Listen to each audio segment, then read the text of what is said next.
Je ne pense pas que la religion civile soit une option historique possible. Je pense même, pas le temps de le montrer, mais je pense même qu'elle n'est pas une option historique possible pour Rousseau, qu'elle ne l'a jamais été.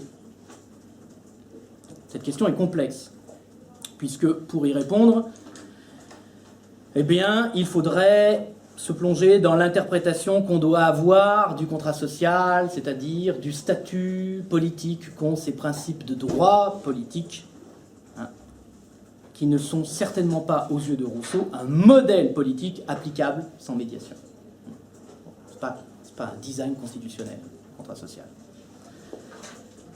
Au reste, j'ai envie de dire, le monde contemporain n'a pas besoin, pourrions-nous dire, de religion civile. Puisque la sécularisation a rendu la question de la tolérance théologique moins nécessaire. Je l'ai dit tout à l'heure. Moins nécessaire qu'elle pouvait l'être au XVIIIe siècle, en tout cas. Pour le dire autrement, le travail des mœurs a permis, dans nos sociétés, une inclusion des religions dans le jeu démocratique. Il reste, et ce sera ma deuxième conclusion, il reste,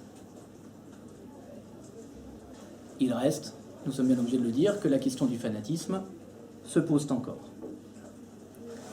Elle se pose encore aux théories de la tolérance, et j'inclus ici la tolérance comme concept, J'inclus dans ces théories la laïcité, du coup. Elle se pose encore aux théories de la tolérance, nous l'avons vu. Elle se pose également sous une autre perspective à nos sociétés, et, si j'ose dire, de manière assez brutale. Et nous voyons bien que la tolérance civile, qui consiste à interdire les religions non tolérantes, eh bien cette tolérance civile, nous voyons bien qu'elle ne peut pas suffire.